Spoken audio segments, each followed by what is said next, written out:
Welcome to Dad Bods, Crabcakes, and Sports, where husky middle-aged men share insight on the latest Baltimore sports news. From the bank to the yard and beyond, we're breaking down the Ravens, Orioles, Terps, and more. Baltimore's best sports podcast starts right now.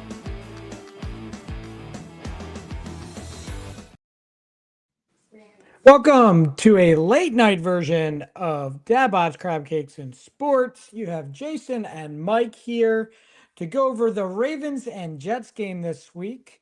The couple more subjects we want to touch on for the Baltimore Orioles. And we definitely don't want to miss out on talking about the Terps and their very impressive number 3 recruiting class so far for the 2026 year. But before we do all that, Mike, I need an update on your life and what exciting news you have going on. Yeah, I know that's why the fans tune in. So I want to make sure we keep everybody abreast of my situation. Um, Speaking of abreast, Turkey Week, right? So Thanksgiving coming up. I wanted to keep it appropriate, obviously. We have turkey trot I signed up for. I've never done a turkey trot, but so Julie and I have been trying to get a little bit back into a fitness level that is more than nothing. So she's like, "Hey, I know you've been talking about the turkey trot.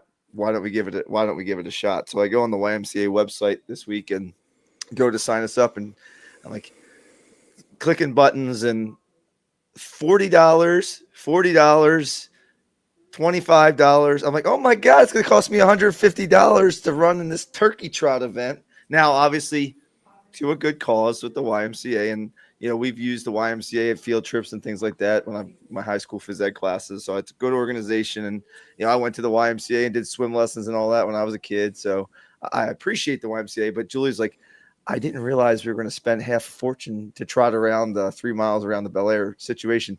And a couple of friends of mine said, they'll just go without the numbers and all that kind of stuff and just hang out. And I was like, I just feel guilty doing that. So I did not believe that $150 would be the cost of the turkey trot. So anyway. Oh my goodness gracious. And that's 150 for 2 of you or for 1 of you? 4 of us. It's up my whole family. Oh, the whole family. Yes.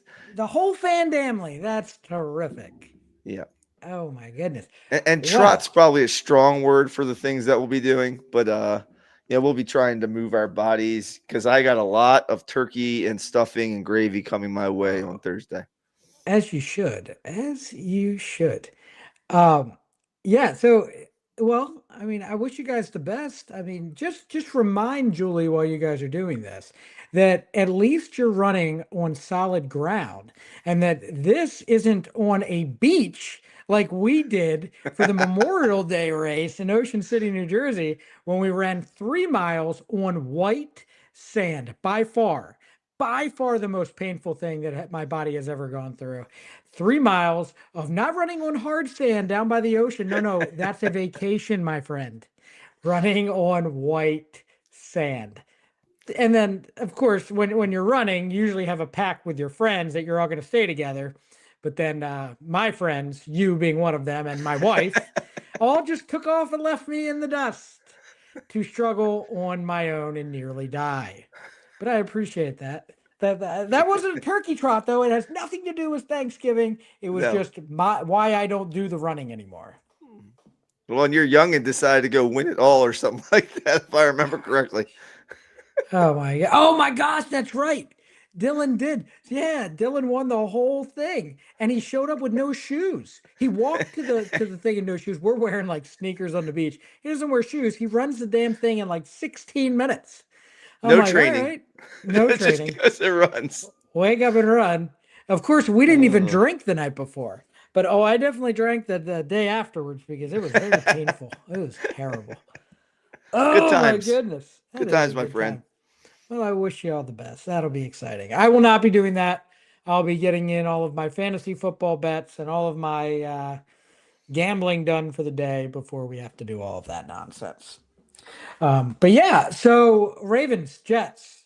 Ravens again, what I've been saying each and every week, just on that road to now get above 500. One more step to being 7-5 before they play the Steelers in a good showdown, hopefully in a couple weeks. This game does not have a trap game feel for me. This does not have, the only feel it really has is, are they going to cover the spread? Are they not going to cover the spread? I hate trying to figure that stuff out. If you remember last time, I thought this would be about right. I think it's like 13 and a half. Maybe it changed, but I mean, for me, Mike, that's a lot. I don't really care if they win by 6 or if they win by 14. It doesn't matter as long as they take care of victory there. And I don't think it's going to be that big of an issue. Yeah, I mean, I don't know. Maybe we'll talk in a minute, but I don't have much fear of the Jets. I think the Tyrod Taylor led offense, and they got rid of Quinton Williams, who really stuffed the run. So I'm hoping Derrick Henry can have a big day on Sunday. And I just think the Ravens are on a roll a little bit here. They didn't play their best football last week, and I think they still pulled out a win, which is always a good sign. I hope that they can play a little bit better football and protect the football better this weekend. And if they protect the football, it could be one of those really, really, hopefully like 40-10 kind of games is my hope. They could really use a game like that. They haven't had one like that really in a bit, and I think this would be a nice shot in the arm going into this AFC North stretch run that they've got coming up, where they got to play. Is it 4 AFC North games here in the next 6 or something like that? Yeah, for sure. So that's a tough stretch for any team in any division, just to play that many divisional games and against some opponents that are still fighting for something. So that's my thought originally. And then, Thanksgiving game coming up here against Cincinnati in a quick turnaround. So it would be good to really have a stress-free fourth quarter. I guess what everybody's going to be talking about that game is whether or not, because Joe Burrow, he practiced a few times this week in the full, and there was some rumors that he was going to actually play this week, and they've ruled him out, I guess, this morning or last night, one of the two. I think it might have been this morning. But I guess that's the question, Mike. If he plays or not changes a lot for that team, because Chase will be back when I mean, we'll have time to talk about the Ravens next week when they play the Bengals. But to me, that game is, again, I don't like to use the word trap, because anytime you play within your division, it's not a trap to me. It's anything can happen whenever, and that's a good football team offensively. If you notice, I said offensively. They're like terrible everywhere else. But one of the things I wanted to go back to with the Ravens, if you look at a lot of their metrics and a lot of their defensive stats, a lot of fantasy guys out there think that the Ravens are a good matchup for opposing teams, quarterbacks, receivers, or running backs. And to be fair, they were like the first 5 games of the year. That hasn't been the case the last few days. So I guess I would caution those out there that think the Ravens defense is a good matchup to play. Now, if you have Joe Burrow, Chase, and Higgins, I'm playing them. Okay, that's an exception.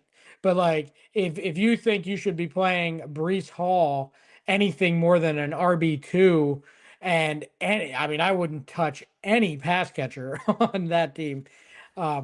I would take a step back, because I think that defense, as you were saying, Mike, has improved over the last few games, and I see them going in that direction. They figured some things out, and like when they traded for the safety out in San Diego, and it was able to do something. But that, to me, like, John sent us a message saying, "Well, why would they give up a pass rusher?" Well, secondaries, pass rush all go hand in hand. But clearly, what they wanted to do, they needed to get that back end of the defense figured out, and that's what they've done. Yeah, I mean, they needed to get Kyle Hamilton more involved in the game. And so, trading for Alohi Gilman was really to stabilize the back end so they could use Kyle Hamilton in a number of different ways, especially to rush the passer and, to be more on the line or near the line, I think I would say.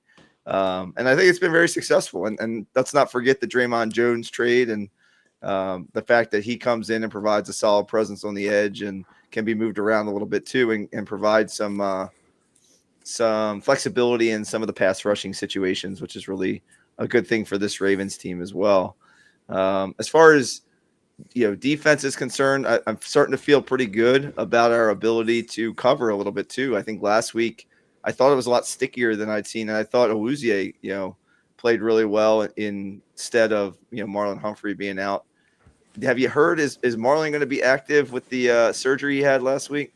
Yeah, so I got the early list. I will grab that real quick, but I mean it's funny to me.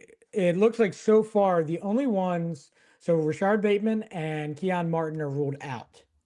And those are the only ones they've ruled out so far. And Lamar Jackson has no injury designation. So nothing yet on Humphreys or whatnot. If it was me though, Mike, I am sitting Marlon Humphreys this week. I'm giving him one more week because he's going to have his work cut out for him next week. And you need him very healthy. Yeah, to take care of these. I mean, now don't get me wrong. I mean, the Jets have. I mean, they have a couple young guys. I mean, they have. Oh man, Mechie out there. That I mean, he could turn into something for them. And then the young kid that they got from the Colts in the trade for Sauce Gardner. These guys could do some damage, but I don't know if Tyrod Taylor's the guy to really do it for him. I see a little couple, maybe Brees Hall a little bit catching the ball, Mason Taylor maybe a little bit, but that's about it. Nothing too crazy for me. Offensively, oh, I'm sorry, Mike. Go ahead. No, real quick. If Marlon plays, though, he might for next week. He might want to wear like a face guard so that Jamar Chase doesn't hawk Tua into Oh my his gosh. into his body, because I think he's paying the price this week, and those fantasy owners of Jamar Chase, I think, are paying the price this week. How heavy is that an impact? Yeah, gosh, no kidding. Gosh, anybody that wants that needs a player and that's in any of my leagues, if you need a player, I'll take Jamar Chase off your hands for somebody that's available this week. By all means, come get him. Um, yeah, wait, aren't you one of those guys that has Jamar Chase?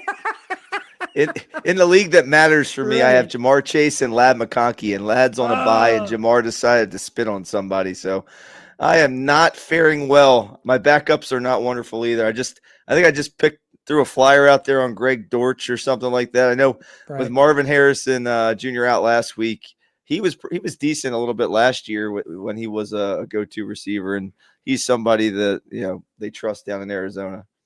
How about Michael Wilson though? Michael Wilson had like 17 targets, 14 pass. Like holy crap.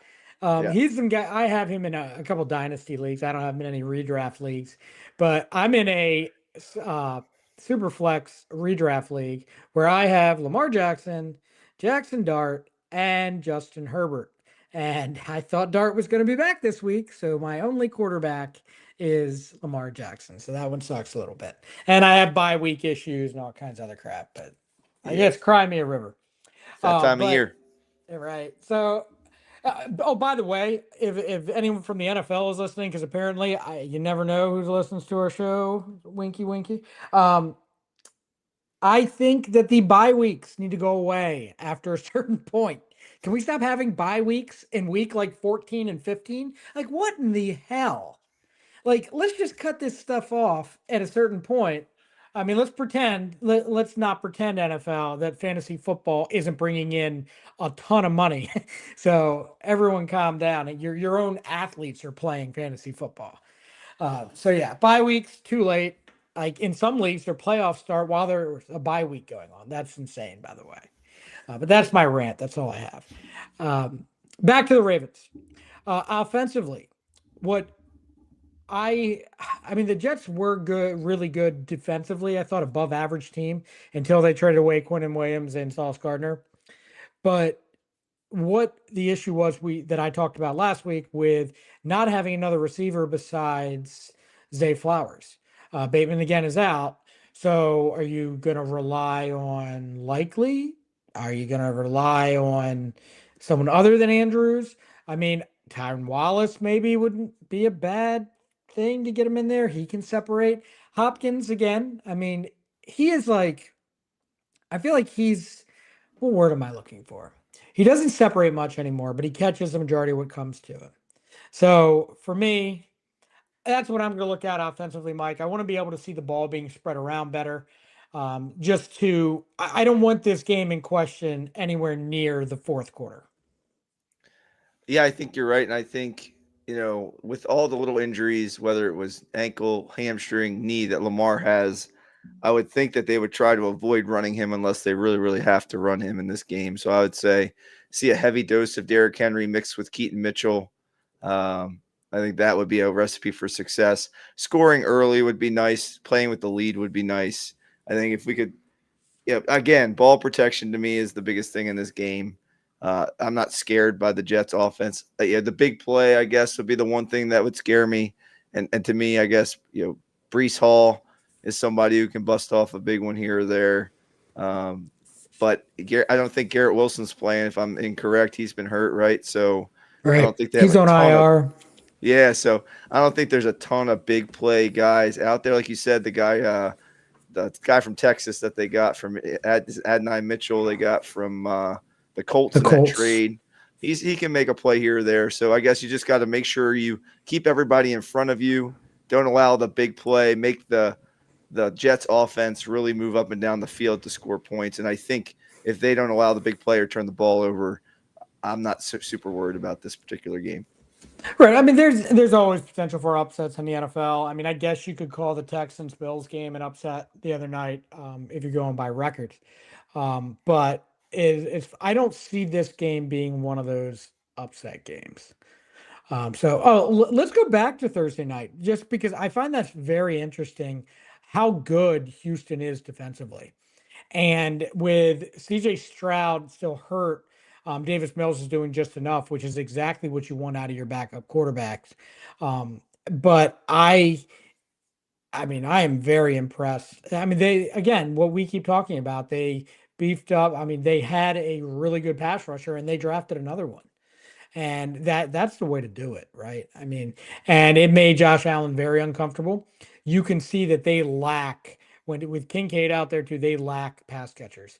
They did not take care of it, like we said at the trade deadline. So I I'm not ready to at all count out Buffalo because I think they're that type of team that can figure things out. But they looked a little in trouble the other night, Mike. Josh Allen couldn't do much, but again, that pass rush was I think it was like 8 or 9 sacks. I mean, it was pretty impressive.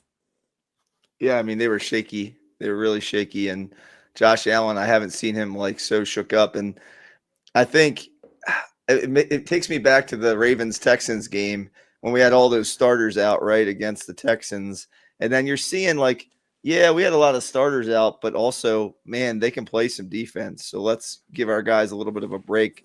And I think hindsight's very 2020 sometimes, but like in the moment, did we really know how good Houston's defense was? And now I think a lot of pundits around the league are saying, hey, this might be one of the best defenses in the league. And when you have Will Anderson and you have Danielle Hunter, and they're coming at you from both sides, and then just a solid core of younger players, in the front seven, and you got some good back end play. They have a lot of talent and young talent. And I really like D'Amico Ryans. I think he's a really good, especially defensive coach. He plays with some passion, and he coaches with that same passion he played with when he was there with the Texans. So I think they're Davis Mills, Kyle Bowler. I mean, Davis Mills did a good job there with that really good defense of just barely winning games. And it seems like they're kind of like the Ravens were back in the early to mid 2000s, and maybe that they have a chance if defense can keep them in some games. Yeah, I mean, I was a little concerned because Buffalo's run defense is ranked dead last in the league, and they like that Marks and Chubb, they did not take advantage of that. Like it was just a very pedestrian game from those guys. And I really thought that they were gonna like with D'Amico Ryans and his mindset, I thought they would take advantage of that. I see them taking a running back in the draft at some point. Some probably like a big bruising type guy. Because I mean Mixon's probably done, right? I don't see him coming back this year. But they have an all-world wide receiver who is one of my favorite wide receivers in all of football, and Nico Collins. And the and obviously we've talked about their defense. The thing about that Ravens game earlier in the year, all the guys, I mean, it was like they might have 8 or 9 guys out in that game, but like 8 of them were on the defensive end. So it made us like, oh crap. And then your quarterback that what your very immobile backup quarterback at the time was in there, and that didn't help things either. So yeah, it made I was not impressed by by the Texans at that And the point. left tackle was out too, I believe, for that game too, correct? Correct. Correct. So it was just a total, like anything that could go wrong went wrong. Anyone that you needed in there wasn't there. And you know what? That's okay. I'll take it. Like if you look around the league, if you look around and listen to any experts out there, I mean, they will say that they are still very high on the Ravens, which is very I'm not used to hearing all the compliments around the league about that stuff. But they're like, yeah, I mean, no one's surprised that this run is going on. I mean, you and I, we sat here 1-5, 1-5, and I wasn't nervous mainly because of how everything is planning out with the schedule. The hard part of the schedule is over. Hopefully these injuries are in the rear view. Some one or two might creep up at some point, but going forward, they're in a really good position. So yeah, I mean, just to finish it up here, Mike, I am very confident that they'll be 7-5 going in against the Steelers because I'm not convinced if the Bengals lose that they will bring what's his face back out. Joe I Burrow, think yeah. Joe Burrow. I think it might be Flacco again. So we'll see. I Any think, yeah, closing I think thoughts? the hard part of the schedule was early on. I was looking at my predictions. I said they'd lose to the Bills, they'd lose to the Lions. I didn't have them losing to the Chiefs, the Texans, or the Rams, but I thought early on was going to be some tough sledding. And then I'm looking at what I predicted. It's like a list. There's so many: Bears W, Dolphins W, Vikings W, Browns W, Jets W, Bengals W, Steel W. This was part of the schedule that I said, hey, we're going to run through it. But then I also had a few losses on the back end, and they can't afford the 3 losses that I have here. I had them at the Bengals, at the Packers, at the Steelers, losing those games. They've got to pull 1 or 2 of those out of their hat to really finish this run. I would say the optimism in me is because the defense has kind of galvanized a bit, come together, learned how they figured out their style of play early on. They were searching. So the defense, I feel like, is something we can lean on a bit. Now, offensively, I think they still lack rhythm in the passing game and in the play calling department. But my hope is maybe with the Jets coming up and a horrible Bengals defense, they can find some rhythm in these next 2 games as they kind of try to hit their stride again down the stretch. Mike, are you a Game of Thrones fan? I thrown objects like baseballs, softballs, footballs, games that I'm throwing things, but I've never really seen the Game of Thrones. No. Well, then you might not know this, but others out there will. Winter is coming, and it's Derrick Henry time. And the Bengals are terrible. The run at stopping the run. Derrick Henry. The Jets lost Quinton Williams. Derrick Henry. Like there's a pattern here. It's time to get back to controlling the football, controlling the clock, running the football. You have Keaton Mitchell on the other side, who has looked extremely good when given the opportunity. There's no reason why, when the Ravens were their best over the last 3 or 4 years, they have controlled the clock. So hopefully with Lamar and Derrick Henry, we can hold the ball the majority of the time and at least get 3 or 7 every time down. And that's I how mean, we get to where we're going. December 21st is the winter solstice. That's when winter is coming. I'm not sure what you're referencing, but regardless, it's the truth. Well, you should watch Game of Thrones and you'll know when. Get back to me. Get back to me Okay. a little bit. Okay, listen. Now we're going to talk about something that we really haven't been talking too much about, but I'm really hoping that this is something we continue to talk about because they're doing really well. The Maryland Terps.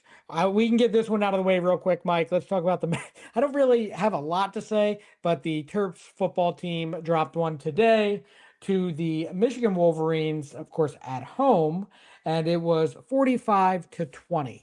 So a little shellacking there.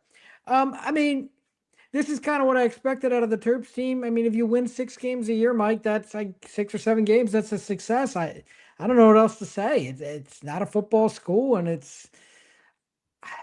I Yeah. don't So know. what if it's not so? Okay, let's just rewind a little bit. I agree with you. This is a basketball school. We've been a basketball school. They did win a national championship in the 50s, correct, in football. But with that being said, this program has been built on basketball for at least the past 30 to 40 years. And then we make the leap to the Big Ten. And the whole reason we make the leap to the Big Ten is to become more adept at football and to make more money on the football. And I haven't been down to a Terps game football wise, so I can't really speak to the environment or the atmosphere. But it seems to me, I don't know if it's one of those, they're selling out, but I don't know if it's like selling out, where like the people are actually there or they're just selling the tickets. They're saying the atmosphere is better. Obviously, the recruiting's been better, I think, overall. The product, though, is still a 4-win team the last 2 years. And in the Big Ten, it's even worse than that. All of their wins seem to come in September, early in the season, against non-conference opponents. They hit the Big Ten schedule, and they can't beat the likes of Rutgers. So if you're trying to sell me on the fact that we moved to the Big Ten to become a big old football school and to be a powerhouse in both football and basketball, I have yet to see that come to fruition. Jason, is that something that you think is even possible at Maryland? So you're a smart man, Mike. You're a very smart person. I think you know why they moved to the Big Ten. Maryland is not what you say economically or financially intelligent. And they were in above their heads in debt, a lot of debt.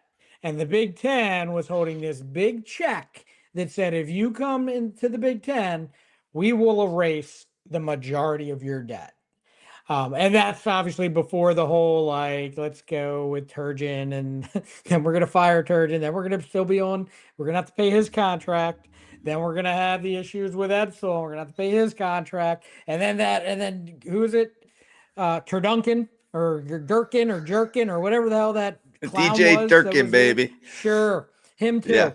All these contracts that you're paying, although they may have been able to get out of that one because of some stuff. So I don't know what the insurance did with that. But anyway, my point is that they were offered the opportunity to get a little bit relief financially.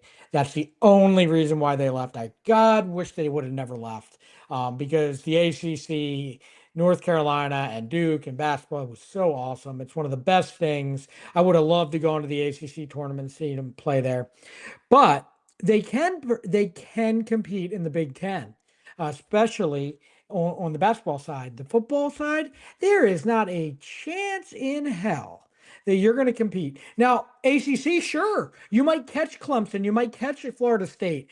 Like you might be able to get there a year. They actually won the ACC the 1 year. So it's just never. It will never happen in football. So anyone thinks that this team is going to win more than 7 or 8 games, that's your ceiling. 7 or 8 games is your ceiling. And it's sad, but that's just the reality. You bring in whatever head coach you want, but unless you sell out and you bring in, but again, you can't bring anyone in because you can't afford them. That's why you got Buzz Williams in basketball, which count your blessings that you did get Buzz Williams, because that man deserves a lot more than what you're paying him. There's my rant, Mike.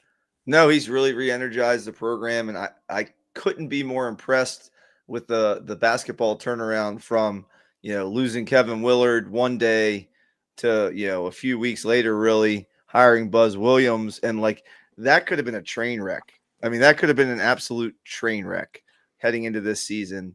And, even in dealing with the injury to Farrell Payne, which is the best transfer student they have, they still look pretty good. And that young fella, Diggy Coit, scored 40 points the other night in a comeback win versus Mount St. Mary's, which let's temper our enthusiasm a little bit. But still, there hasn't been a Terp that has scored that many points in that facility ever. Yeah, 41 points, I believe, against Mount St. Mary's in that vicious comeback. I would actually say I was umpiring that night, and I happened to be in between games because there was a forfeit. So I was sitting there waiting, and I was looking through my phone, and I'm like, oh my gosh, they're down like 90. They're down by like 6 with 2 minutes left. I'm like, oh boy. I checked back. I'm like, oh, they made it to overtime. Fantastic. And then I saw it. And yeah, 41 points, and they needed every one of those points. He's from Kansas. He's a Bill Self guy that he was transferred. That's the kind of stuff that you need. And the funny thing is, it wasn't like Buzz Williams needed to bring in recruits to help the program. He needed to bring in, pardon me, transfers to help the program. He needed to bring in transfers just to field a squad. Every player left from last year. There wasn't one on the roster. Yeah, So he had to build like 6 or 7 guys that he had to at least make up a full roster of players, and that's what I'm saying. The amount of train wreck this could possibly have been, and to the point where now there was an article you sent to me today, right, about Buzz and his recruiting style. Maybe talk about what you read. yeah, I mean, let me say this first before I get into all the recruiting. But Farrell Payne, anyone out there that was watching the game against Marquette saw that injury off of his dunk. I mean, I thought this kid not only was out for the season, but his career was over. The way that he landed, I've never seen anything like it. I mean, it was like a split. I thought his hip was gone. Everything was torn in his legs. It was terrible. I didn't want to talk about it that night because it was a lot. However, he's actually expected to be in Vegas this week when they play UNLV and Gonzaga. So, hell yeah. I mean, let's go because I mean if Dickie Coit scored 41 points and you have a 5-star recruit in Adams there, and you have Mills and these other guys that are coming back, I'm very intrigued. I'm not saying this is a top 25 team. I could care less. But let's get to the tournament. Let's see what we can do. Let's build on these things as we go. So yeah, the Farrell Payne news, Mike, for me, outstanding. I mean, I'm assuming he comes back. If he doesn't come back, at least it's not season ending. Yeah, he's I guess he's like Shakira, where his hips don't lie. They Oh, come back, and maybe I have no clue what happened, but pop that thing back in, Farrell, and get back under the rim, start dunking the ball for us. And like you said, Jason, even if it doesn't come, maybe they don't bring him back against competition like UNLV or Gonzaga, like you said. But right away they start the Big Ten, almost straight thereafter. So it's not like there's a ton of cupcakes left to kind of get him ready. But I think they probably err on the side of caution, until he's fully healthy, or maybe they just kind of play him sparingly as he kind of rehabs and gets back to normal. But hopefully by the heart of the Big Ten season, maybe he's back to full health and ready to go. And if he could be that way, if we can make any postseason, that would be excellent. yeah, and I mean, kind of just dipping right now into the recruiting. Right now, they are ranked number 3 for 2026. Now, do I think they're going to stay there? Potentially, maybe, maybe not. I mean, he's got 4 recruits already, and depending on where you look at, I mean, 3 of them are 4 stars, one of them is a 5-star. And the article that I had sent you talked about how he's always been a pretty good recruiter, but he's always brought in guys that work within his system. So they might not be a top 10 recruit. They might be in the top 30s or 40s. And his rankings overall have been in the 20s and 30s or whatnot. This is by far his best recruiting class. And he's shopping. Right now, he's shopping at Gucci. And he's getting all these other guys instead of getting the leftovers from Walmart and Target. So I'm all about it. I Which think are it's great great. stores, by the way. It's where I do all my shopping, and Aldi's. It's okay. Oh, it Sometimes, is. yeah. Oh, I don't think I've ever stepped foot in a Gucci. Let's just be clear here. Okay. I have actually, no, that's a lie. I have, but it's been at the outlets because everything else is cheaper there. You only got one So, foot in the door before they grabbed you by both arms and threw you right. out. Oh my goodness. But yeah, I mean, so I guess what we're talking about, that 5-star recruit, which is the highest recruit since Diamond Stone. And it is, man, I'm gonna butcher these names tonight because there's a couple of them. But Baba Aladotun, he's the number 1 recruit out of Maryland, out of Silver Spring, Rockville. He's number 10 in the nation. 6'10". Oh boy, 16 years old. And he's reclassified and whatnot, and he'll be a freshman next year. I don't know how you can't be excited. I watched a couple clips on this kid. The whole family is so humble, so like I mean, it was so out of their character. I watched this thing on or listen to this podcast on like them trying to do like a video on it and stuff and do some like clips to do, and they're just like, oh, I mean, we don't react that way. We don't. So like just take the shirt off and wear your barreling gear out underneath of it. But yeah, Mike, to me, I think it's great. I think it's awesome. Keep the Maryland kids. And he came out and said, we need to all stay at home. Let's keep the Maryland guys in Maryland. We've been saying it for years. Uh, That's the biggest thing to Maryland basketball is to keep the DMV guys in the DMV. And he won out over Georgetown, which is another DMV school. So to keep them at home and to keep them on this side of DC is a big thing here as well. Maryland has always been a hotbed for college basketball. You got guys like Kevin Durant who were, in our back, Carmelo Anthony. They were in this area and they just didn't play here. So to keep some of this talent home, man, is that the key to success for Buzz in Maryland? If they can get a core of those guys to stay at home and to start getting that momentum and then just continue to build off of that. Think about what we could build at Maryland. Absolutely. I mean, to me, it's super exciting. I've always been Rudy Gay. I wanted Rudy Gay to be here, and that didn't go well. So we got this other guy at center. If you remember that, they couldn't get Rudy Gay, but Gary got this backup center. It was great. Love it. Awesome. The other 4-star they got, number 37 in the nation, Eddie House's son, Caden House from Arizona side. And I mean, everything I've heard and seen about him, oh boy. So pedigree's there. Gonna be pretty cool. That makes me feel old, Jason. USC, Eddie House? Oh man. No, Eddie House was it USC? Wasn't he USC? No, it was Pac-10 somewhere. Yeah, I remember. See, I remember his NCAA games that he played. Then he played in the NBA for like good amount of time. Did he play for the Celtics? Yes, Didn't played he in Boston. just stop playing left few? He was a guard. Yeah, he's from Berkeley, California. Let's see. I swear he went to USC, but I'm not 100% sure. Yeah, and then they got another forward. Now this one I'm definitely going to butcher. Adama Tambadou. He is ranked 108 nationally, 4 stars though, and he's from Senegal originally, but he's in the New England area. Apparently tearing it up there. That was a big one for them because that's going to give them a lot of size. So now, even though they between him and between Baba, they don't have neither one of them plays center.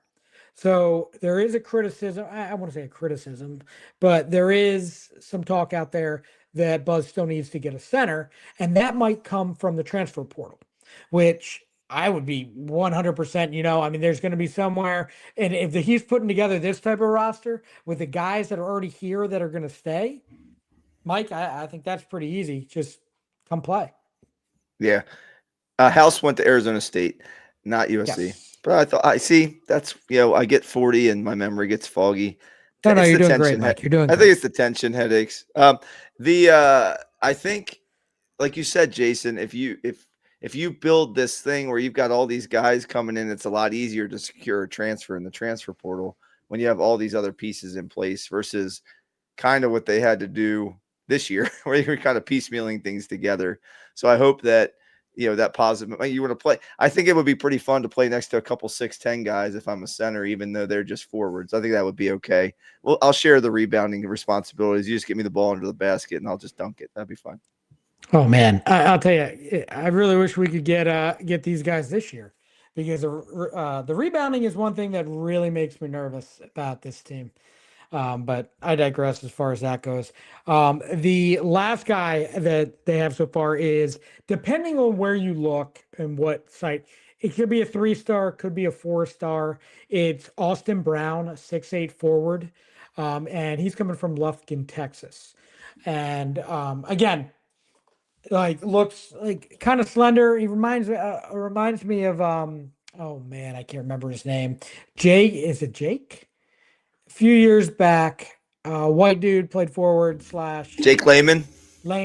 Yeah, he reminds me of Layman. He looks like Layman, But yeah, I mean, dude, to me, it's just a very exciting time. I don't expect them to stay top three, but you know what? A top 10 recruiting class, your second year at Maryland. Again, let's go. Like I'm here for it all, Mike, as the young kids say.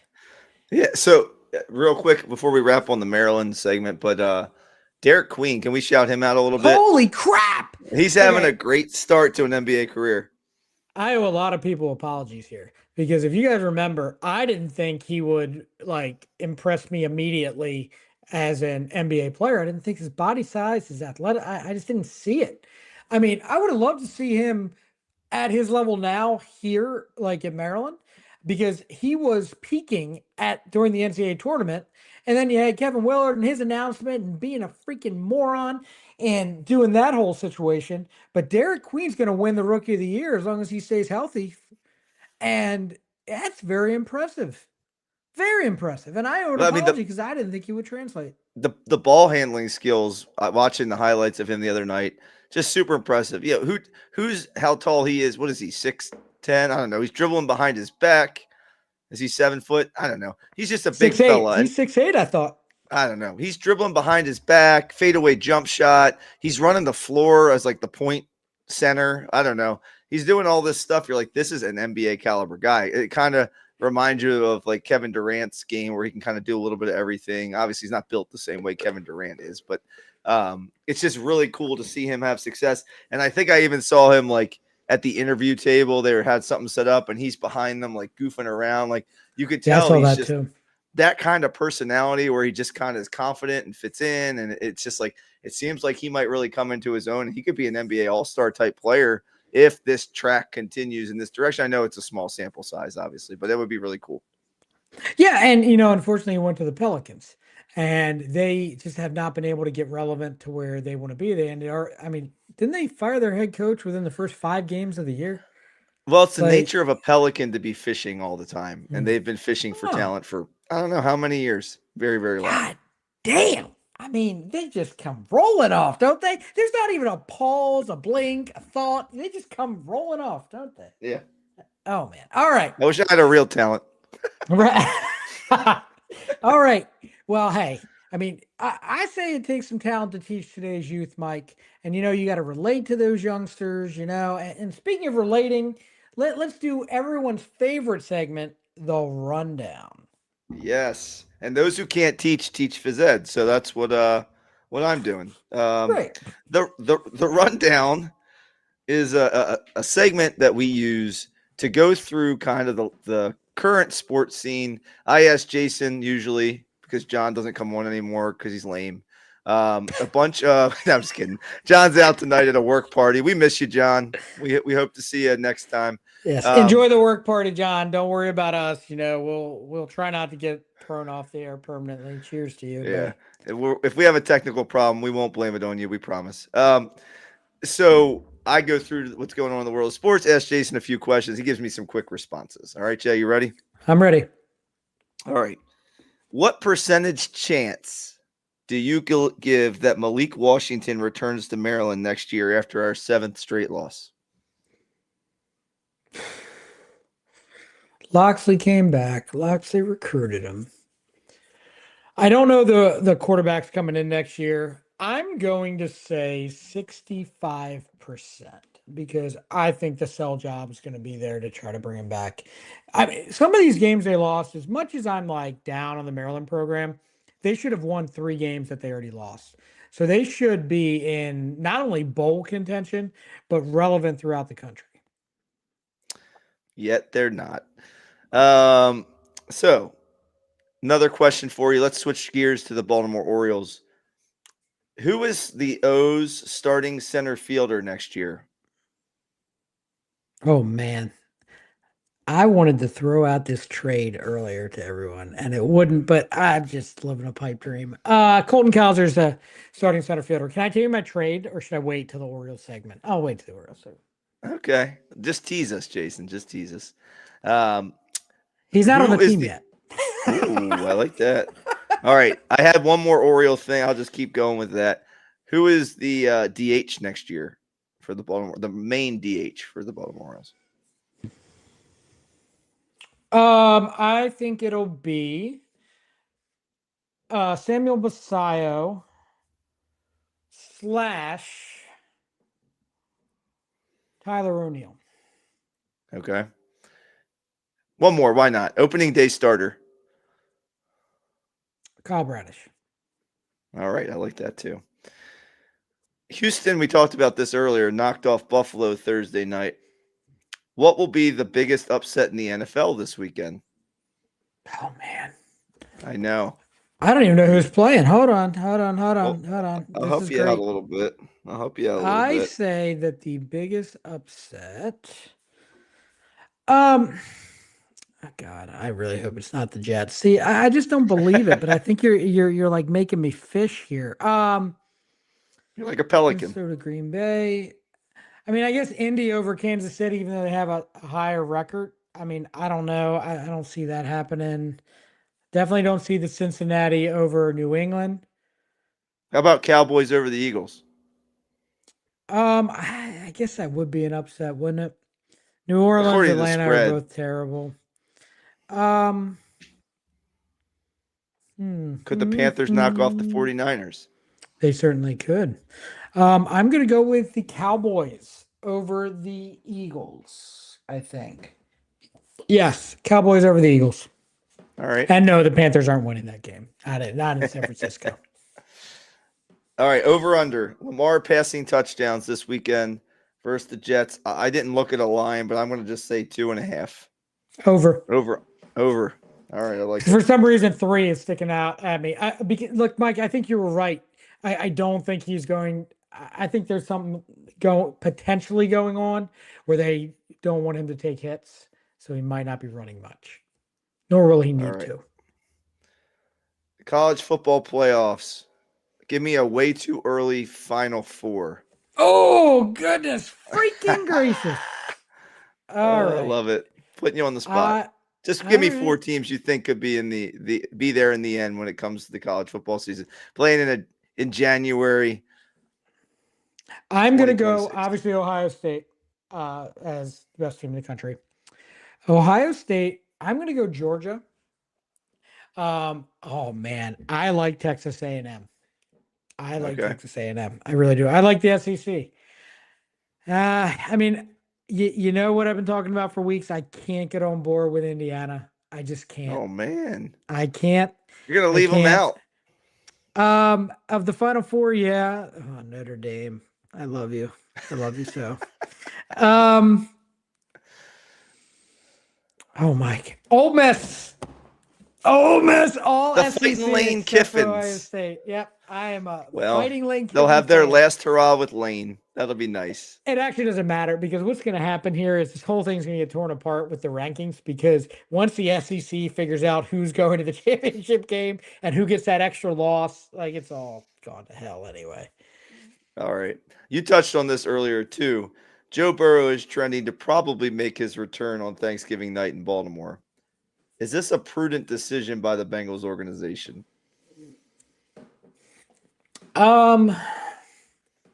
Yes, it is. Because here's the thing.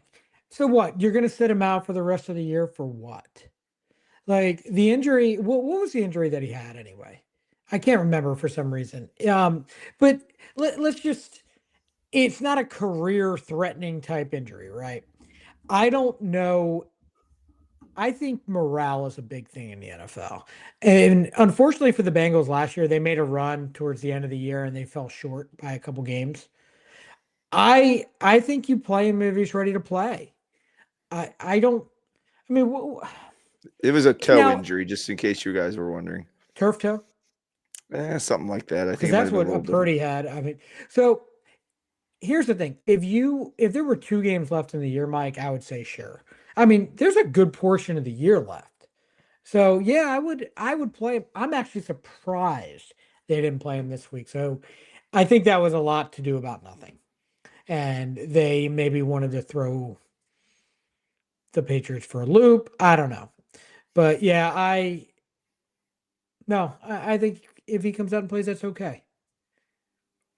At some point, they should protect him a little bit better there in Cincinnati. But yeah, I'm with you. I think you have to play him if he's healthy. Now, the question I guess would be why rush back? Why are you rushing back? Are they, are they going to make the playoffs this year? I guess there's an outside chance they go on a little bit of a run, but highly unlikely that they're a playoff team. So just do you rush him back and then him get hurt again or re-injure it or something like that? I guess that's always the risk.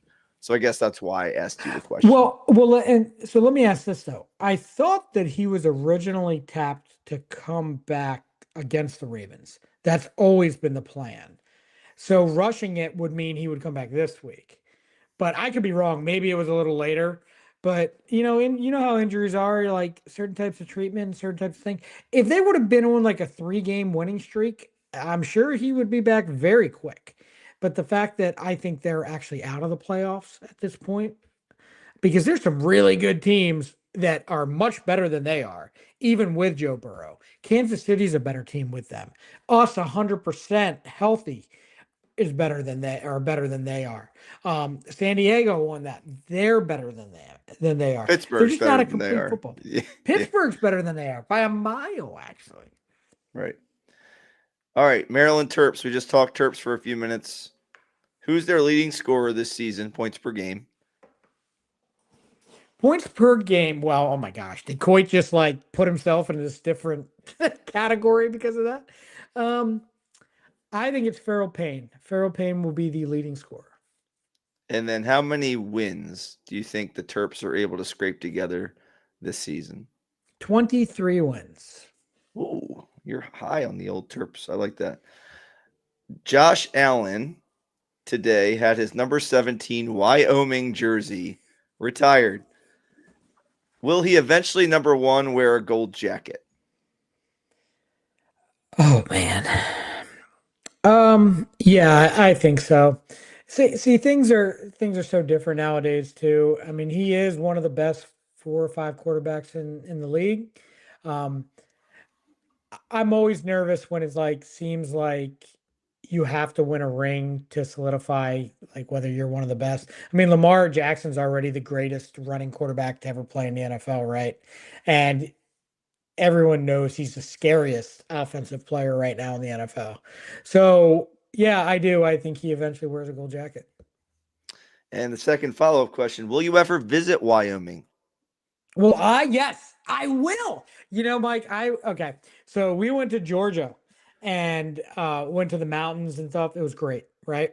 I'm more of a ranch type person, but I like to see the mountains and I like the animals and I like that whole thing. I told Jess, like, especially with Cole having a special needs child and loves the outdoors, I think Wyoming, Montana, not in the wintertime because I'm not stupid. But these type places, fan freaking tastic. So yes, I might have thrown you for a loop Nice. there. Go I through the also old make my own bread and butter, so who knew? Yellowstone, Grand Tetons. You can visit the Devil's Oh, man. Tower. The options are endless. All about it. All right. So this kind of builds on something we also talked about earlier in the rundown. College football national champion overall, does it come from the SEC or the field? SEC. Yeah, I think so too. Why are they so good at football? And they're just battle tested. Well, someone that lives in the South, Mike. I mean, these folks down here. Now, I live more around where like everyone loves the Buccaneers, right? And it's cool, and like they're like the most laid back people ever. They remind me of like Chargers fans that are like, oh, did we have a game this weekend? Hey, we were eating caviar with Buffy at the club. But yeah, I say that down south it's crazy. So yes, the SEC is about it, like Georgia and South Carolina. And I love every second of it. Ravens turnovers on Sunday. This is meaning forced. Ravens turnovers forced on Sunday. 1.5 over or under. I'll go over. I'm going to say 2. Yeah, I like it. We're trending in the right direction. Building on Buzz Williams, the latest recruiting class, like we said, is number 3 overall. It has fans buzzing, pun intended. What happens first? The University of Maryland basketball team returns to the Final Four, or The Maryland football team makes a college football playoff appearance. Maryland basketball team makes it to the Final Four. The pedigree's there, Mike. It's so here's the thing with Buzz though that makes me very nervous. If you look at every single stop he's ever made, he's left after year 6.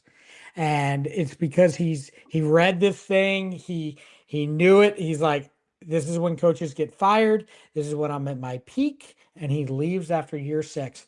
I hope to change that, and I hope he wins a national championship. Tick, tick, tick. Top clock is ticking, Buzz. I mean, why not though? Look at what he did in 1 year. He hasn't even been on campus for a year yet. And I'm already more impressed than any of them. And here's the thing, he can also coach. His X's and O's are great. Kevin Willard, like I hate that I'm pissed off still at Kevin Willard because I was so excited for a while. But X's and O's wise, holy crap. He's probably, besides Gary, like I mean, I don't want to take it from Turgeon because I thought Turgeon was good X's and O's for a while too. He just couldn't get his guys to buy in. But yeah, I mean, Gary and Buzz, oh boy, big fan. In 2 weeks, we have a big game in against Pittsburgh, in Baltimore. Is Aaron Rodgers still scary? No, Aaron Rodgers is not scary. Unfortunately, he still has a brain that seems to be working, and it makes he might say fortunately, but okay, right. I mean, Aaron's an interesting human, but I mean, to each his own. Pittsburgh, Baltimore is each other's Super Bowl twice a year. And it makes me very nervous. But no, it's not going to be because Aaron Rodgers is their quarterback. Would I much rather face their backup? Absolutely. And we may do that, by the way, depending on. I know he's trending and doing whatever, but who knows? Yeah, he broke a bone in his hand, right? Yeah. And he had a pinky issue, a finger issue before that. Yeah, I mean, I think your hand is important in throwing the football or even receiving a snap. So, well, it's his left hand, right? It was the finger on the right hand, and the left hand is the one he hurt. I thought exactly. Yeah. All right, last question on the rundown. The Orioles tendered a contract to Ryan Mountcastle this week. What is his future? Oh, I'm so glad you asked this, and I'm going to talk about this in the Orioles section. A friend of the show, Jim Isfording, texted me. He's very concerned. He's just like, I don't like it. And a couple friends on Facebook, and I'm trying to ease everyone. Ryan Mountcastle will not be an Oriole come opening day, guys. It's okay. This move was done for insurance purposes. It was also done. Now, this is how I see it. I could be full of crap, but it was done for insurance purposes in case something else happens to who they currently have. But it also is because they want to get something from him, meaning that he could bring back a couple low-level prospects. He could also be in a package deal that brings you a starting pitcher, or he could be dealt for a relief pitcher, which you're still trying to rebuild your bullpen. $7 million a year is peanuts, guys. Peanuts. It's not going to turn anyone off from getting, it will turn the Orioles off of getting Ryan Mountcastle, but it won't turn anyone else off. It's a fine move. Don't get upset. Don't read into it. And you know what? Like if Basayo gets hurt working out and your other options, if Mayo gets traded and they don't have a first baseman, before opening day, you still have Ryan Mountcastle. Yeah, I don't disagree. I feel like that's clearly an insurance move. And I think fair value for Ryan Mountcastle with whatever that cost was, so you let him walk and he makes that in free agency anyway. Now you have him on your roster as insurance. And if there is a possibility to sign somebody else and trade him away, you've got a wealth of positional depth there at first base. So I agree with you, Jason. I think people were losing their mind seeing that they assumed he was on his way out when it came to being non-tendered possibly. And he's in the fold a little longer here in Baltimore. That's the rundown. Fantastic. And Mike, the last thing I'll say about that too is that I actually thought he would get non-tendered because I thought the Orioles at the time were concerned about the money. I'm seeing a little change here. I'm seeing a little change. Like we're just going to roll right into the Orioles here because I see a lot of stuff out here, guys. A lot of you guys are still really upset. And everyone last year, and Mike, you're guilty of this too, by the way. And friend of the show, Jim Isfording, you're also guilty of this. You guys didn't like them hoarding prospects and holding on to prospects. You wanted them to go get people to win. That's exactly what they did by trading for Taylor Ward, because Grayson Rodriguez barely pitched an entire season in Major League Baseball so far. So, in my eyes, you could still consider him a prospect or just over that. And so, to me, it's am I sorry to see him go? I'm sorry it didn't work out here in Baltimore. It sucks. I it probably I wish it could have took less to get Taylor Ward, but it's funny to me how like it's also a thing. If you were drafted by Mike Elias, you have a better chance of sticking around than if you were not drafted by Mike Elias. And this was a Duquette guy. And I'm not saying it was a bad draft pick. Like I mean, he was the number one prospect in baseball. So let's also pump the brakes, everyone, and say that we can't develop, that the Orioles can't develop talent. He was the number one prospect in baseball for a while. Unfortunately, his injury status is what didn't allow him to get there, Mike. So for me, I'm a little discouraged seeing everyone else being upset over all of this, where it's like, at what point do you pull the plug on a guy that's been so injured, but you have a guy standing right here, very durable, 35 home runs, 20 plus, 25 plus home runs the year before, etc. No, I'm happy to have Taylor Ward in the fold. I'm not so happy to lose Grayson Rodriguez necessarily. I feel like he still has a lot of gas left in the tank, and pitching injuries can be like this, where you have a year or two where you are not. It seemed like the bone chip thing was really a major issue for him, and it was something that kept recurring, and then it was causing some lat strains and all that kind of stuff. And I think a lot of that, it does play off the injuries play off of each other in that way. And so you can't get back on the mound. I could see him though, Jason, and I think you could agree. Any doubt that he could recover and pitch, 5 to 7 solid seasons in the major leagues, I wouldn't be surprised in any way. I don't think he's Cy Young, but I think he is just below that level of a pitcher probably. And, he could be a very important piece to a team that wants to win a World Series.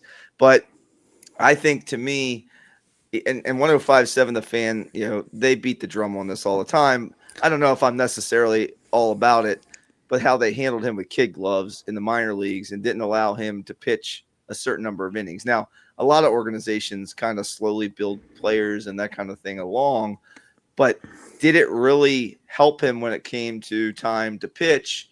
Had he developed high leverage opportunities? Did it cause did it prevent him from having injuries? No. It did not prevent the injuries. That's the one thing I would say.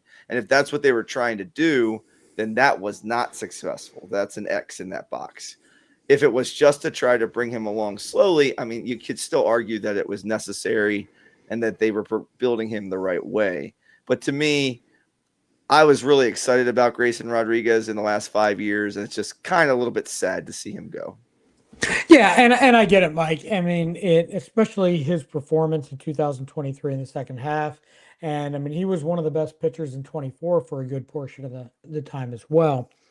Unfortunately, with that, it's when the injuries come sneaking in, it's you have to make the decision, like, what are you willing to deal with? And I hate to speculate. I really hate this kind of stuff. But there's rumors coming out from several sources that he had an attitude issue with, and now we can't verify any of this, but he had an attitude issue with what the Orioles were trying to suggest during the injury process.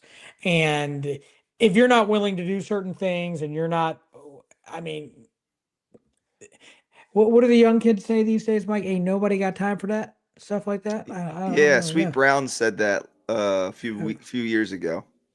Sweet Brown, ain't he? Yeah, fair enough. Anyway, but my point being, it's it's one of those things. It's like yes, and Mike, you know what I actually think he is going to be? He's going to be a 15 game winner for at least 5 years, at least 15 or more wins.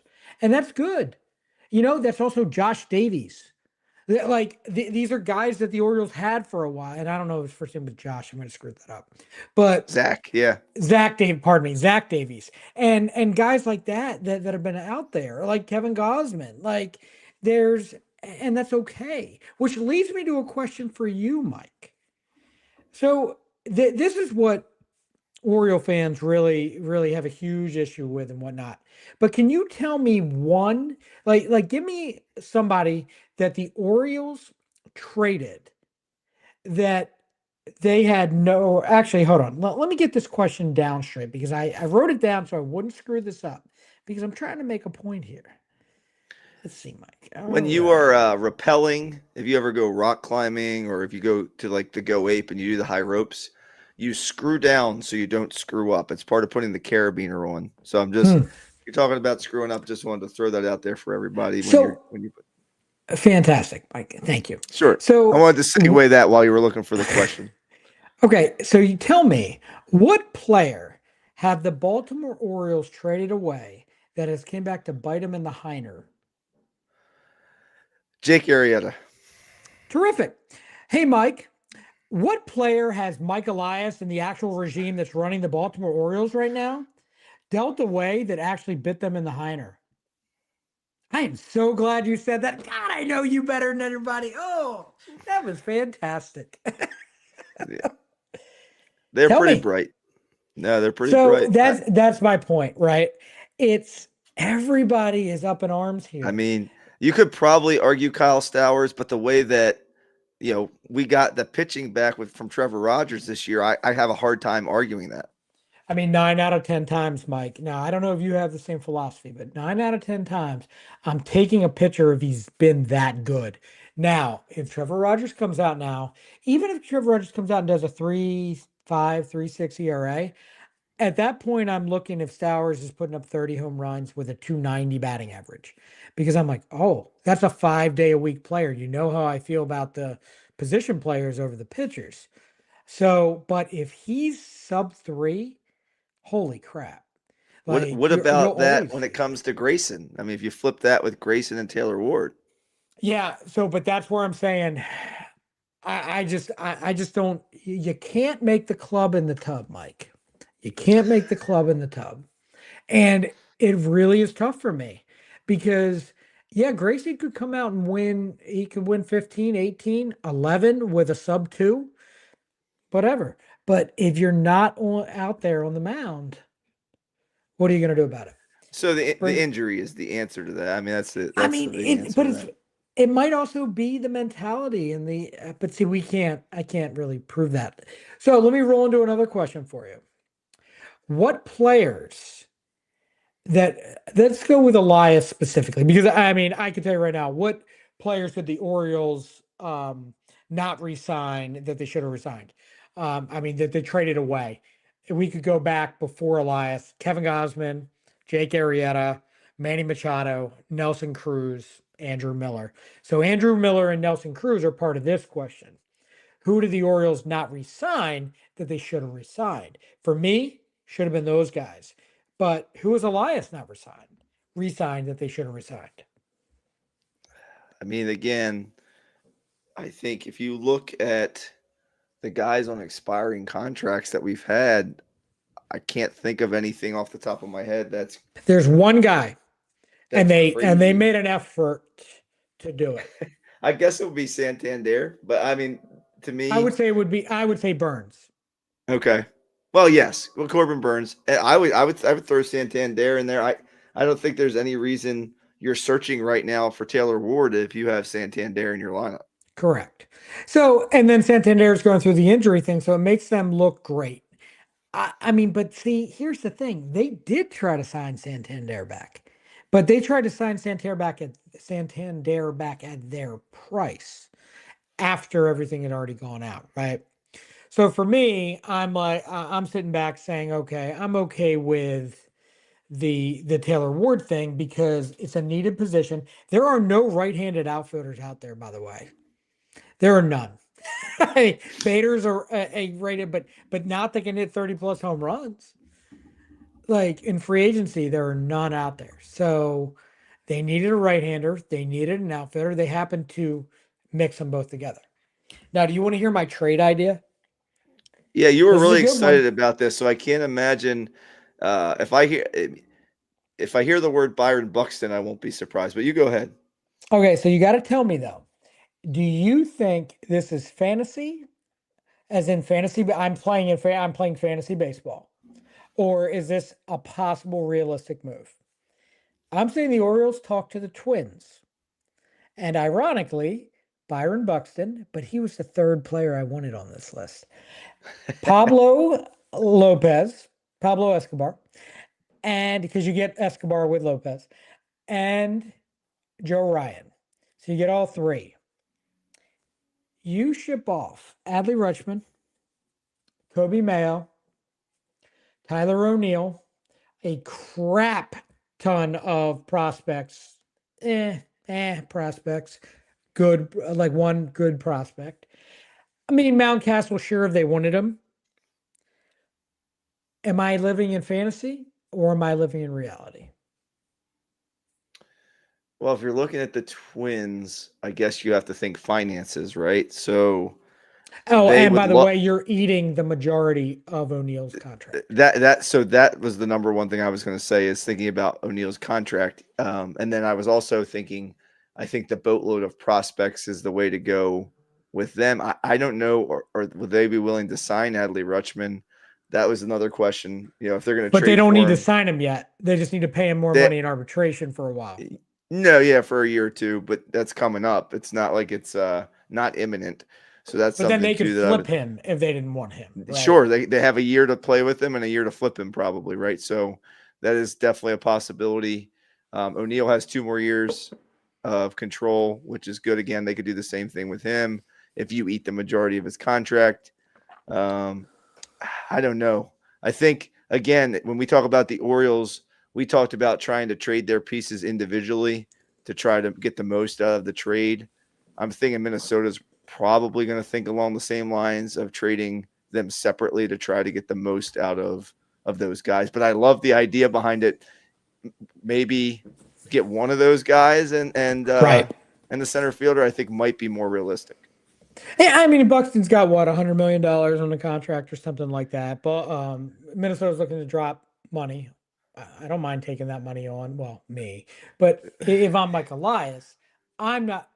If he was a free agent right now, that's what you'd have to pay him. You probably have to pay him more. But what makes me nervous, and I'm glad that we're talking about this, is because is this Tyler O'Neill 2.0 if they got Buxton? Well, I mean, he has trouble playing 100 games every year. I mean, I think that's part of the problem with Byron Buxton. When he's healthy, he's an all-star. And when He's more than an all-star. I mean, he's not playing. Like, I mean, well, he's a centerpiece. He's a centerpiece of your team. He's Mike Trout. He's that kind of guy. But like, if he's not playing, he's me and you. So see, but I would, if you still have Colton Cowser, I mean, I would, god damn. Yeah, I would move one of them to left. If you have Dylan Beavers and you play him in the other spot, you DH, what's a Ward, or you move them in. That way you're protecting Buxton and you don't have to play him 150 games out there. You play him 90 games out there. Yeah, right. and but he's a gold glove. I mean, he's damn near platinum.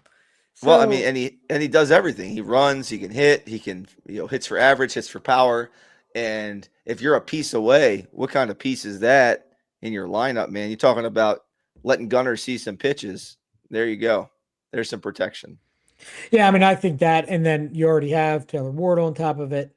That'd be enough for me. I'd be okay with it. But again, that's why I wanted to check it out because I had sent it to again friend of the show, Jim Isfording, and it was to me something that I'm like, oh, am I living in this dimension where it just can't happen?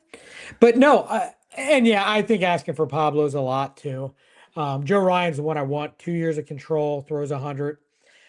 Oh boy. But Pablo knows how to pitch too. So, but here's the thing. The Orioles and the Twins just pulled off a trade for Austin Jackson. And then Peyton, is it Ely's, I guess is how it's pronounced? Yeah, Alex Jackson went to Minnesota, and the prospect I saw, I think I sent you a text like he's a 300 hitter. In the minors, he's 26. He's not young anymore. But He's a Coastal Carolina guy, right?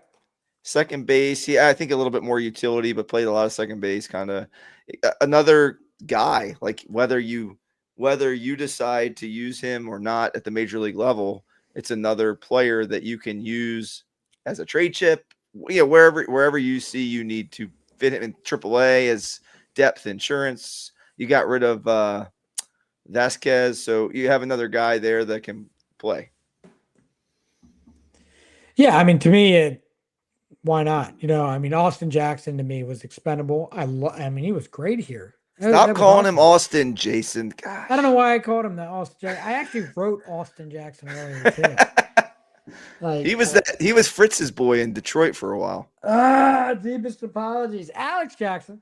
So yeah, I mean, to me, so here's the other question though. This brings up a question about the catching situation. If they're both going to DH, if one's going to DH and one's going to catch, I thought you'd have to carry 3 catchers because of that. So is that I'm all of a a sudden little not surprised. in the cards? Yeah, I don't know. I'm a little surprised that they didn't keep Alex Jackson around because I thought he hit really well. I thought he performed pretty well down the stretch. I thought that might be somebody they stash and have, and in case of injury, all kinds of things. But apparently they saw the value in moving him along, and I don't know what that says if they were thinking about signing like a McCann, but he signed already, elsewhere. So I don't know where their thoughts are with a third catcher or what they might do in that spot. Yeah, I mean, I don't want to trade Adley or Rutschman. Like, I don't at all. When I was thinking this whole thing with the Twins, I was just thinking of what they need in comparison to them wanting to cut salary. And it made sense to me. But so if you're trading Adley Rutschman, to me, I'm sorry, like I want to go after a big fish. Go if you're going for Skubal or Skeens, then Rutschman's part of that deal. If you're not going, that's why I included guys, 2 pitchers. That's why I included 2 pitchers. I don't want 2 of them. I just want one of those really, really good guys. Oh, I mean, Joe Ryan's a number 1 in the making. Oh, Yeah. he's good. He's good. I think he's good. But see, here's the other thing. If we're going to bring in, we're trying to like bolster this pitching, you have to. I'm not impressed by our outfield defense right now. Are you? Nope. I mean, Tyler O'Neill, Taylor Ward, / Beavers, Colton Cowser. We got furry animals running around out there. And Jackson tails. Holiday. Yeah. Well, that would be interesting. I just have this weird feeling, Mike. I have this weird feeling that they're going to make a big, big splash. I don't know what it is. And is Dylan Cease the big, big splash? No, I don't think it is. I think something else is happening. I feel like it's trade related. Don't you feel like it's trade related though? Because I feel like you don't stash all these guys and kind of overfill your outfield and kind of like you have almost identical players in Taylor Ward and Tyler O'Neill. Health a little bit, obviously, with the Tyler O'Neill situation. But like you now have doubled down on that. To me, that tells me you're kind of looking maybe to deal from – I don't know. Maybe I'm overstepping and it's just me prognosticating and there's nothing – maybe they're just going to run them out there. But to me – you don't want that outfield defense game in and game out. Like you need to have somebody who can fly around out there. And maybe they're just planning on playing Beavers a lot more than I anticipate. But to me, it seems like they're setting up for something too, Jason, but I'm not sure what it is.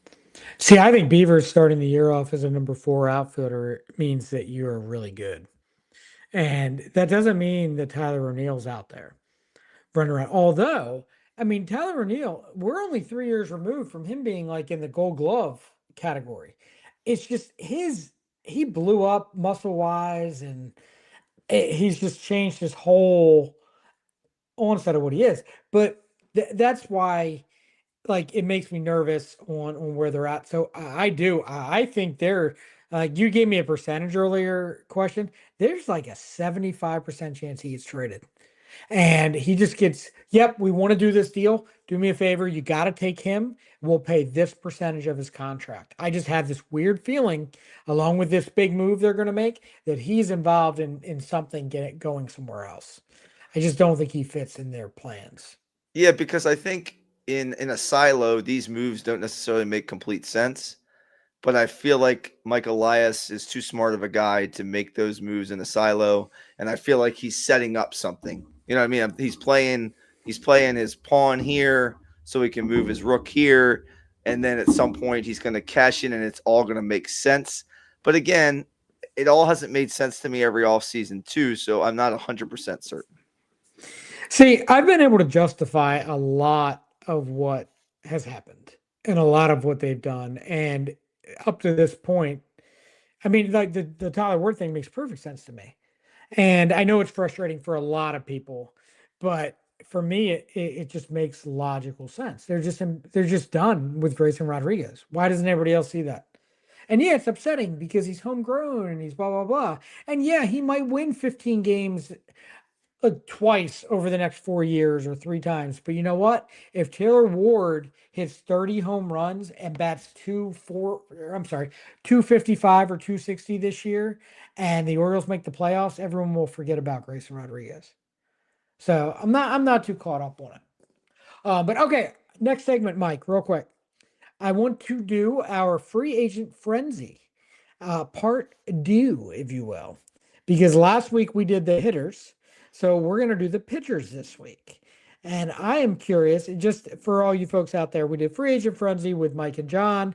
Asked these guys where they thought some of the pitchers would go, and or pardon me, some of the players would go. Last week we did hitters. This week we're doing pitchers. So, Mike, I will start it off by saying I'm going to throw you for a loop. I'm going to say Michael King. Michael King. Wouldn't it be interesting if he went back to New York? I feel like that could be a thing. Maybe Yankees. Let's just say Yankees. How about you? Oh, wanted to be an Oriole. Oh, that's the one guy that to me that's like, but it's the injury thing, it's the arm thing, and I don't blame him for being skeptical there. In parts of wanting to be the smartest person in the room, I'm going to say the Blue Jays. Okay. I'm going to say the Blue Jays. I think the American League East is going to be pretty brutal as far as between the Red Sox, the Orioles, and the Yankees and Blue Jays. Are everyone's trying to get the same players. It's going to be great. But yeah, I'm going to go with the Blue Jays. Ranger Suarez. Sticking with Oof. your original prediction? I would love to see a soiree with Suarez in Baltimore. You think? Is that your prediction? Yeah, I mean, it's a high probability he goes back to Philadelphia. They shell out money like it's their job when they like the guys they have. I guess he's more of a pitcher than a hard thrower. Like his stuff isn't crazy outstanding, but the fact that he's able to pitch is more important to me. Right. And if I think I would love for him to be in Baltimore, but I guess if I really was, you put me to it, I'd say it'd be Philadelphia. He would go back to Philly. I think it depends on what we really think the Orioles are going to do hitting wise and who they're going to go after and what other pitcher they're looking at. I mean, I could see them being in on like this seems like an Oriole type move to me, and it's a smart move. Something tells me that, and I really do think the Blue Jays are going to be on every pitcher possible, but something tells me this is a Giants move. I really just think that ballpark out there, what they can do with pitchers, I that's going to be my prediction. I don't want it to happen, but my prediction would be Giants on that one. How about Tatsuya Imai from the Japanese fellers? Oh, the Dodgers signed those guys. That's it. No, it's either the Dodgers, the Mariners, The Mets. the Giants, and you know what? Giants, Mets, and Red Sox are like the three that have seemed to shown the most interest. And are you going with the Dodgers? Is that your prediction? Yeah. I'm going to go with the Red Sox. I think the Red Sox are going to make a splash. I think they signed two Japanese guys, actually. I think they get the hitter too. But that's a whole different story because that is not this exercise, Mike. All right, let's switch over to relievers. We know about exercise here on the Dad Bods, so. Yes, we don't do it, but that's fine. We know what it is, though. Oh, do you want to do an update? What's your new, are you sticking with what's your favorite snack currently? Anything new? Or are we just sticking with the old stuff? I really like these chocolate croissants they have at Aldi's. Oh, They're like they're my breakfast go-to. It's not really a snack, but like they're like chocolate chip croissants in the like they're individually wrapped and they're just really good. So that's where fantastic. I'm at. Yeah. How about you? Well, we make our own sourdough bread now. And with the sourdough bread, they have they have leavens. I call them leavens. It's like leftovers. It's discard maybe, but leavens sounds more fun, right? It's like when you go in the toaster and you put the bread in, and then you have a bunch of toaster leavens. They're called crumbs, and they come out. Oh So the yeah, I called them leavens, crumbs since I was little. I call them leavens. Okay. Right. You're leaving them Yeah. behind. Right. Yeah. So anyway, the leavens, they I like to use it like just makes cookies and she makes bread out of it that makes like it has blueberries and like lemon mixture in it. Fantastic. Big fan. Cookies, of course. But they're I lower like sugar, they're cookies. lower on the gluten index. Awesome. Big fan. All right, Nice. back to work here. All right. Let's Back to switch the real over. exercise. Yeah. Let's switch over to the relief pitcher side. Well, let's go with Edwin Diaz.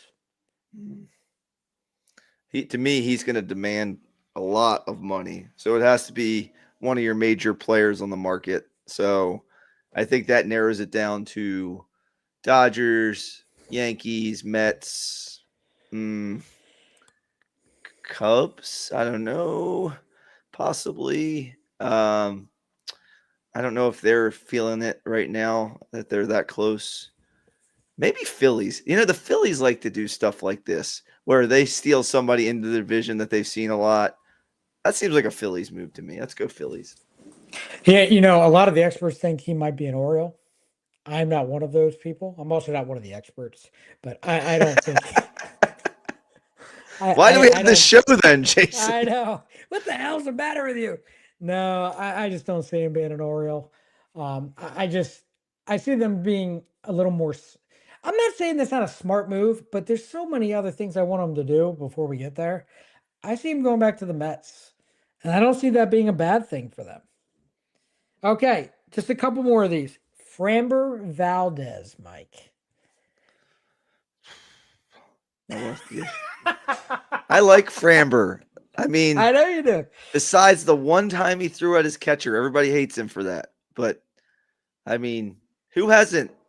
I've never done that, but I, I don't know him as a person. Maybe he was having a bad day. I think he's a lefty, right? So I like that. He throws hard. I like that. He eats innings. I like that. Let's make Framber an Oriole since I didn't make Suarez an Oriole.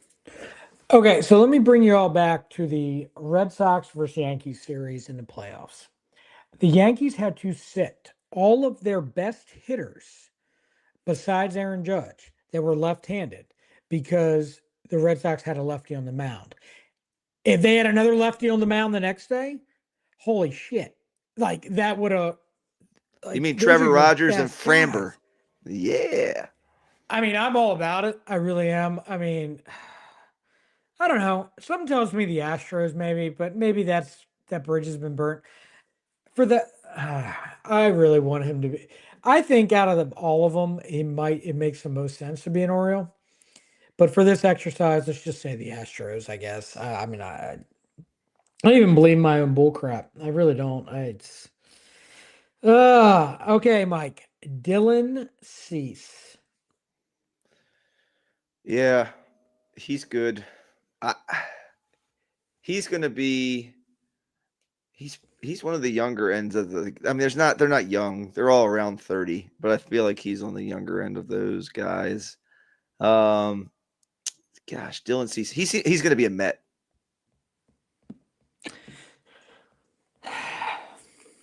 Dylan Cease is going to be a Baltimore Oriole. That's the Maybe. guy. I don't know if I'm 100% thrilled on it, but that's the guy. I think that's the guy that they've been targeting for years, and they just have to outbid certain guys for him. But no, I think that's the one. So it'll be a ceasefire in A Baltimore when we throw. ceasefire. So are you keeping track of these, Jason? Are we going to come back and see how accurate we were? I'm not keeping track of it, but these are recorded. These shows that we do, Oh yeah, Mike. we I can don't know hear if it you're again. That's aware. good. Yeah. Where's So John when you Mike, need him? John, oh yeah, John. Oh heavens. the meatloaf. Okay, last one I'm gonna do tonight. Actually, I'll do two. Devin Williams, Mike. I mean, I would love for the Orioles to get Devin Williams. I don't know how realistic it is because I think he's going to I think a lot of those teams that saw Devin in New York last year think, hey, if he comes to my city, he's going to have a much better season than he did with all the pressure that he had in New York, especially being traded there. So I think if you maybe find a smaller market team that is in it, so maybe like, gosh, there's a lot of those types of teams. I mean, I would say let's go Giants, San Francisco Giants. I think he would fit well there. I'm gonna go Atlanta Braves. I know they just signed Iglesias back. I know they did. But Williams pitched the eighth a lot last year. Iglesias struggled a big portion. Some tells me he's a Brave. And the last guy is actually the front runner for who I think the Orioles should go after. He's going to be my prediction for the Orioles to sign, and that is Robert Suarez. I think because they're going to sign him to a 1 year with a 2 year option, because I think Felix, if you notice, they signed Felix to a contract with his injury, Mike. And I do think that they have hopes of him coming back. So I'm going to go say they get a really good closing pitcher to pitch for the next 2 years, potentially if they need him, at least for this year. So Robert Suarez, in my mind, is a Baltimore Oriole. Does he come with Albert? No, Albert actually was not tendered a contract, if you remember. I know, but there's rumors that they might want to try to bring him back on a smaller amount Absolutely. of money. As they probably should, and that might actually help him to come So if back. Albert comes with him, that would be a little throw-in that make the deal sweet Yeah. for the Orioles. That'd be great. But Albert might spend his time in Norfolk, though. Yeah, I mean, there's other options out there. Helsley, you have Fairbanks, you got some other guys who are potentials. So we're asking me where's Robert Suarez go? Maybe Texas. I don't know. He's going to go somewhere and do well for a couple years. So who closes for the Baltimore Orioles next year, then, Mike? In your I eyes? don't know. So I would ideally like to see Devin Williams. I think he would be a great bounce back candidate. So that to me that would be amazing. I just don't know if they're going to do it. So to me, I see them grabbing a couple guys who are close to high leverage guys, and like you said, they still are optimistic that Felix Bautista is going to be the guy eventually down the road. So they're not going to invest too heavily in that area. Yeah, but I mean, if you give a closing pitcher 2 years, I mean, I don't disagree. I just know how the Orioles operate, at least as of circa the last 5 to 7 years. That's if they change my mind, if they do some big things, but you got to change my mind somehow. Fantastic. All right, so that is it for the Fantasy Frenzy. Fantasy Frenzy? Free Agent Frenzy. However, we may be doing another Free Agent Frenzy here next time. You never know. It might be. I got all kinds of tricks up my sleeve, guys. All right, last segment of the evening, Mike. Ballpark figures. And I understand you have something for me this evening. Yeah, we figured let's feed the beast. I've got, not that you're a beast, Jason, but just an expression. I've got an Orioles one for you tonight. Oh, and it's going to be difficult. I will say that, but it's not impossible. I think some names will come to mind. You're going to have to kind of float through them. I might have to help you a little bit. So, top 10 Orioles in strikeouts per 9 innings. All time. Ooh. Okay. So, you're thinking guys who come in to mow people down. That is their job. And it can be starters and it can be relief pitchers. But I will say that the list is majority starters. Majority starters? And I would also say this to you. The Orioles you think of from the teams in the 70s that were starters are not prominent on this list. Are you serious? So none of the old guys. That's what you're saying. That's what I'm trying to say to you without saying it to you. No. All right. Let's get this pony show on the road. That's not Pony the show on the expression. road. All Dog right. and pony show on the road. All right. Let's go with. So I'll start with what I would be obvious to me, like Zach Britton. Is he on that list? He's number 9. He has 7.403 strikeouts per 9 innings. Oh, this is gonna be tough. This is hard, but we like to challenge you in the Orioles arena. How about like specialist, like lefty, righty specialist? A little bit of that here. David Ortiz's best friend, Brian Mattis. Brian Mattis, very good.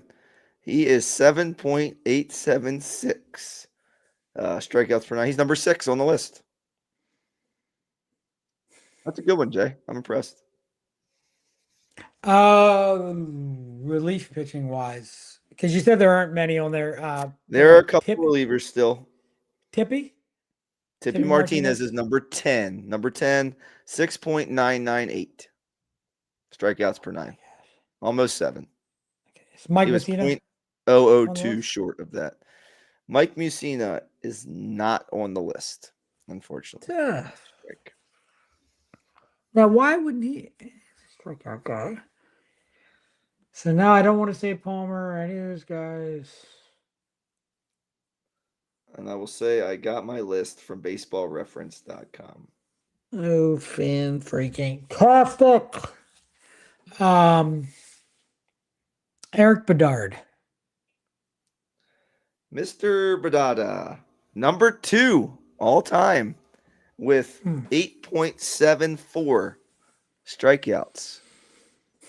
It makes sense, like some of these modern day guys, it's just a different, like you don't pitch the contact. Different breed, right? It's a different, it's kind of like, it makes sense that they're newer names, I think. And they, the Orioles got a little bit back for Eric Bedard. What about Kevin Gosman? Yep, he is on there. He is number 5, 8.214. Oh man, he is number 5 all time. So you've got number 2 in Eric Bedard. You've got 5 in Gosman, 6 in Mattis, 9 in Britton, and 10 in Tippy. You still need the number 1, number 3, number 4, number 7. There's 2 tied for 7. Either one would work. Damn. This is hard, Mike. Dang, man. You only have 1 strike. You're doing well. Strikeouts for 9.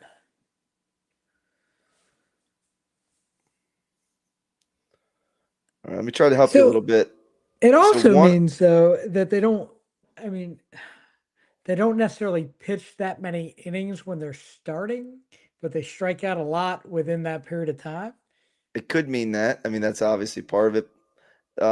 One of these pitchers wasn't particularly good for the Orioles. You have a reliever from the 90s who was pretty good. You have Arthur Rhodes. Arthur Rhodes. Yep, he's number 3.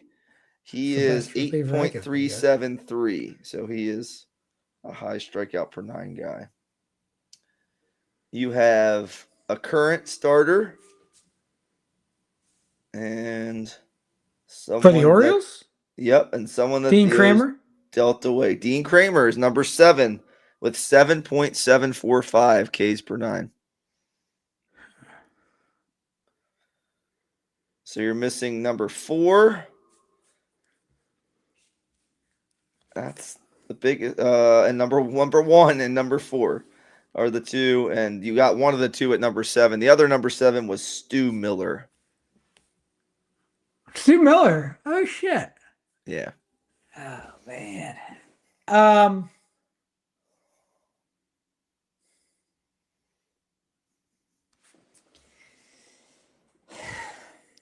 Are you familiar with the television series Married with Children?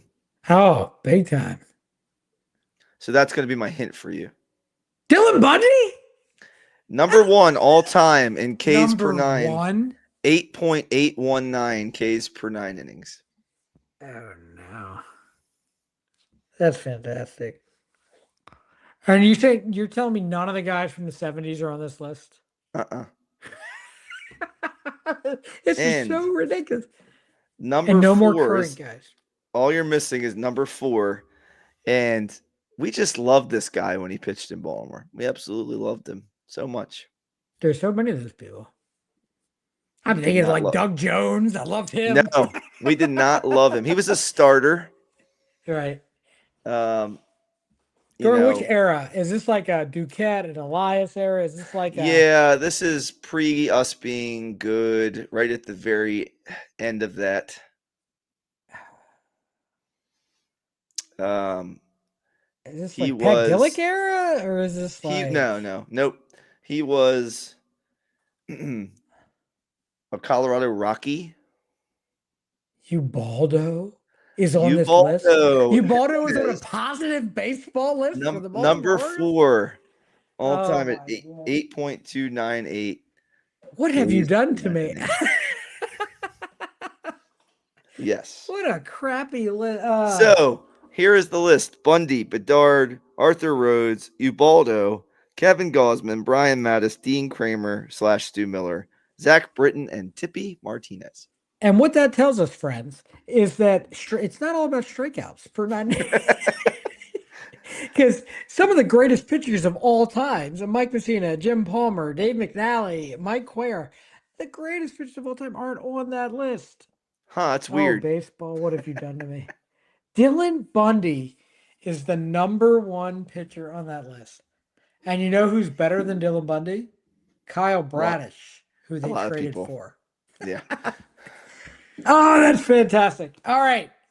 Well, I mean, that's all I have for this evening. Mike, is there anything else that you have that you wanted to touch on? No, I want the Ravens to win tomorrow. Let's ride a nice big old winning streak into Thanksgiving. Let's win Thursday night. I want to eat some turkey, enjoy that, and then, marinate in the game while I'm laying sideways. Fan-freaking-tastic. Yeah, I think you're gonna have your wish come true, Mike. I think the Ravens will be just fine. I'm hoping that the Orioles do something here before December. I actually don't have it doesn't have to happen before December. It would just be nice going into winter break for the kids, just to kind of get an idea of what's going on, just so we can kind of relax as fans and reporters and journalists, and just want this to go the right way. Yeah, and the winter meetings are coming up in December as per Mhm. always. So that'll be an exciting time, and there's going to be buzz and names and rumors, and not just with the Orioles, but obviously with all the major league teams. So that'll always be an exciting time. And I just want to point out too that I keep reading and these are people that I hold a lot of confidence and faith in, that they are very confident that the Orioles are going to be extremely aggressive all the way through. And they already have shown that. They have 2 trades already. Now, one may be minor, but you know what? That's not going to be so minor when you're trying to win a baseball game and hold somebody deeper in the game, So, well, they're I'm willing to excited. take a risk, which is something that is important to see. yeah, and you know what? I would love to judge Mike Elias now on what happened last year compared to this year. So let's wait and see what happens, everyone. But yeah, I mean, that's all we got. And hopefully we are looking to do something here at the beginning of next week, maybe a special Thanksgiving edition, what we're all thankful for, Orioles, Ravens / Terps. But for Mike Frisky, I'm Jason Weisbecker, and we will see you next time.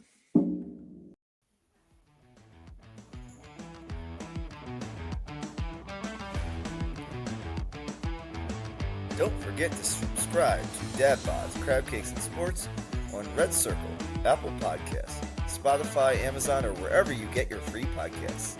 And while you're at it, leave us a review. It really helps us out. We're trying to spread the good word about Baltimore sports far and wide. Follow us on social media for more behind-the-scenes actions, memes, and bad sports takes. You can find us at Dad Bods, Crabcakes, and Sports on Instagram, and Dad Bods, Crabcakes, and Sports on our Facebook page. Until next time, keep rocking those dad bods, eating those crab cakes, and never miss the game.